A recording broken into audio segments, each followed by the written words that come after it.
नमस्कार बच्चों। आज के इस वीडियो में हम advantages of stationary conductor and rotating magnetic field in synchronous generator के बारे में डिटेल में समझने वाले हैं। ये टॉपिक समझते ही आपको याद आ गया होगा कि हमने डीसी जनरेटर और सिंक्रोनस जनरेटर के कंस्ट्रक्शन में थोड़ा सा चेंज किया था।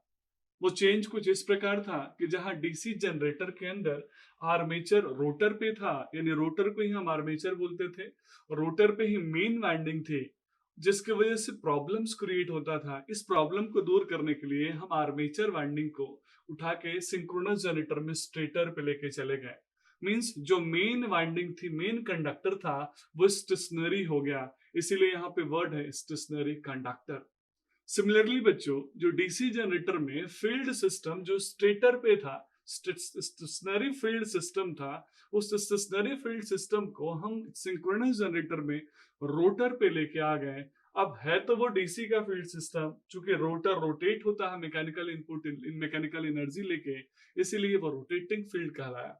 मीन्स डीसी जनरेटर को जो हमने चेंज किया सिंक्रोनस जनरेटर के कंस्ट्रक्शन में, उसकी वजह से वहां जो रोटेटिंग फील्ड कंडक्टर था, यह स्टेशनरी बन गया, और वहां जो स्टेशनरी फील्ड थी वो रोटेटिंग फील्ड बन गई। अब यही से सवाल बनता है कि सर, ऐसा करने से कोई फायदा है क्या? क्या कोई बेनिफिट मिला मुझे? तो यस, इंजीनियरिंग की यही तो ब्यूटी है कि यहाँ कुछ भी हम इलॉजिकल नहीं करते। तो आइए इस वीडियो में हम समझते हैं कि क्या क्या फायदे मिले मुझे। और ये सिर्फ एक कंसेप्ट नहीं है, बल्कि आपके कॉम्पिटिटिव एग्जाम के साथ साथ आपके सब्जेक्टिव एग्जाम का सबसे मेन और इम्पोर्टेंट क्वेश्चन है। तो बच्चों, ऐसे तो बहुत सारे फायदे हैं, आइए कुछ इंपॉर्टेंट बेनिफिट्स को हम यहाँ पे डिस्कस कर लेते हैं। सबसे पहला और सबसे इंपॉर्टेंट बेनिफिट मिला हमें, अगर हम इसको प्रोस्पेक्टिव में बोले, तो स्ट्रक्चर और कंस्ट्रक्शन के बिहाफ पे। यानी हमने क्या किया, आर्मेचर वाइंडिंग का डिजाइन आप जानते हैं काफी कॉम्प्लेक्स होता है एज कम्पेयर टू फील्ड।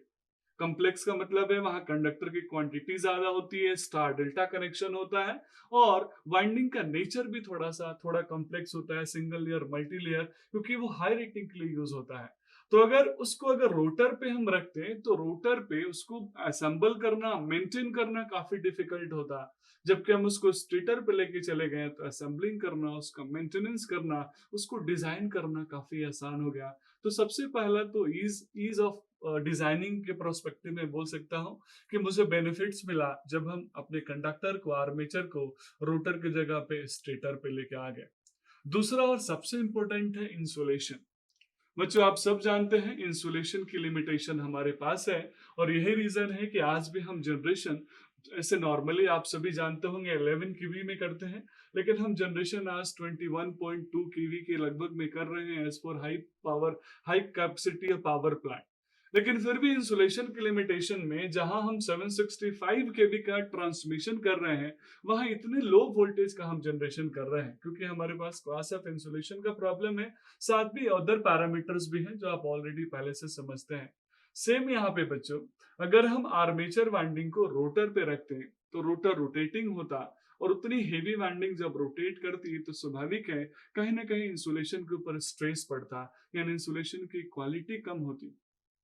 और उस कंडीशन में हमें ज्यादा अमाउंट ऑफ इंसुलेशन लगाना पड़ता हाई वोल्टेज एप्लीकेशंस में, क्योंकि रोटर इंटरनल पार्ट होता है तो वहां कूलिंग भी थोड़ी सी डिफिकल्ट होती, जबकि स्टेटर आउटर पार्ट होता है तो कूलिंग आसान होती है। इसीलिए यहाँ पे इंसुलेशन की क्वांटिटी एज कंपेयर टू जब हम आर्मेचर को रोटर पर रखते कम है और ज्यादा इफेक्टिव है।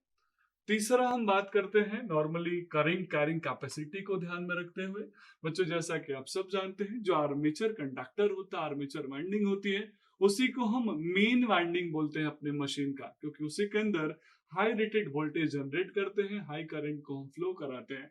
तो इस हेवी करंट, हेवी वोल्टेज को अगर हम रोटर पे रखते हैं, उस कंडक्टर की क्वांटिटी ज्यादा होने की वजह से जब वो रोटेट करता है तो उसके ऊपर सेंट्रीफ्यूगल फोर्स ज्यादा डेवलप होता। सेंट्रीफ्यूगल फोर्स ज्यादा डेवलप होने की वजह से वो मैकेनिकली स्टेबल नहीं होता, मैकेनिकली स्ट्रेस ज्यादा पड़ता। तो अगर हम उसको स्टेटर पे लेके आए हाई पावर एप्लीकेशंस में, तो कहीं ना कहीं वो स्टेशनरी ऑब्जेक्ट है, तो उसके ऊपर सेंट्रीफ्यूगल फोर्स का कोई स्ट्रेस नहीं है। अब यहाँ सेंट्रीफ्यूगल फोर्स का स्ट्रेस अगर है तो स्वाभाविक है, जब वो रोटेट करता है हेवी कंडक्टर, तो वहां पे फ्रिक्शन लॉसेस भी ज्यादा होते हैं बच्चों। तो अगला एडवांटेज है कि जहां आर्मेचर रोटर पे होता, फ्रिक्शन लॉसेस ज्यादा होते, जब हम उसको स्टेटर पे लेके आ गए तो फ्रिक्शन लॉसेस भी कम हो गए। अब यहाँ एक बहुत कंट्राडिक्टरी बेनिफिट मैं आपके साथ डिस्कस करने वाला हूँ, वो है स्लिप रिंग्स। कुछ लोग जोश में आके यूं ही बोल देते हैं कि सिंक्रोनस जनरेटर में जब हमने चेंज किया डीसी जनरेटर से कंस्ट्रक्शन, तो यहाँ स्लिप रिंग की जरूरत नहीं पड़ती। बच्चों ये सिर्फ वो केस है जो परमानेंट मैग्नेट सिंक्रोनस जनरेटर कहलाते हैं। अदरवाइज हमें सेल्फ या सेपरेटली एक्साइटेड के लिए रोटर को अभी भी इनर्जाइज्ड करना है। आप चाहे तो वर्किंग प्रिंसिपल के वीडियो में जाकर डिटेल में समझ सकते हैं। वहां पे आपने देखा होगा कि कैसे हमें एक्साइटेशन के लिए रोटर को डीसी सप्लाई देना होगा, तो वहां मुझे स्लिप रिंग की जरूरत पड़ेगी। लेकिन बेनिफिट क्या हुआ बच्चों? बेनिफिट ये हुआ कि अगर मैं आर्मेचर वाइंडिंग को रोटर पे रखता तो मुझे 3 स्लिप रिंग चाहिए होती, और वो भी बहुत ही हाई वोल्टेज और करंट रेटिंग के लिए। लेकिन अगर मैंने डीसी सिस्टम यानी फील्ड सिस्टम को रोटर पे रखा, तो एक तो डीसी यानी फील्ड सिस्टम की वोल्टेज और करंट रेटिंग बहुत कम है, तो मेरे स्लिप रिंग की रेटिंग कम होगी, और साथ में जो नंबर ऑफ स्लिप रिंग्स है वो मैक्सिमम 2 होंगे, मिनिमम 2 होंगे, 2 से ज्यादा नहीं, जबकि वहां 3 लगता। तो कॉस्ट का बेनिफिट भी मिला, स्लिप रिंग पे ड्रॉप्स होते हैं उसका भी बेनिफिट्स मिला, और स्लिप रिंग पे जो हम कार्बन ब्रशेस लगाते हैं बच्चों, उसमें भी मुझे बेनिफिट मिला। वहां हम 3 कार्बन ब्रशेस लगाते हैं। ब्रशेस का मेंटेनेंस ज्यादा करना पड़ता है क्योंकि बहुत हाई वोल्टेज हाई करंट के लिए वो यूज होते हैं। जब आर्मेचर यानी मेरी आर्मेचर कंडक्टर रोटर पे होती है, तो उस कंडीशन में आपको बार बार ब्रशेस रिप्लेस करने पड़ते हैं। जबकि फील्ड सिस्टम में वोल्टेज करंट रेटिंग लो होने की वजह से हमने ब्रशेस के रिप्लेसमेंट का जो ड्यूरेशन है वो बढ़ा दिया। अब आपको बार बार रिप्लेस नहीं करना पड़ता, साथ में आपके जो ब्रशेस की कॉस्टिंग है वो भी कम है।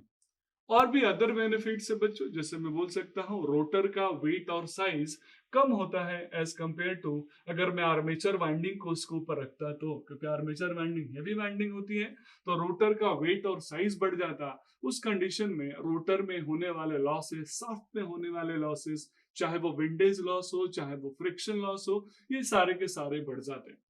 और सबसे इंपॉर्टेंट, हमारा आर्मेचर कंडक्टर अगर स्टेशनरी है, स्टेटर पे है, बाहर की साइड में है, तो डायरेक्ट वो एयर के कांटेक्ट में है, नेचुरल एयर उस पर मिल रहा है। मैं चाहूँ तो फोर्स एयर दे दूं, उस कंडीशन में स्टेशनरी होने की वजह से उसकी कूलिंग काफी इजी है, काफी आसान है।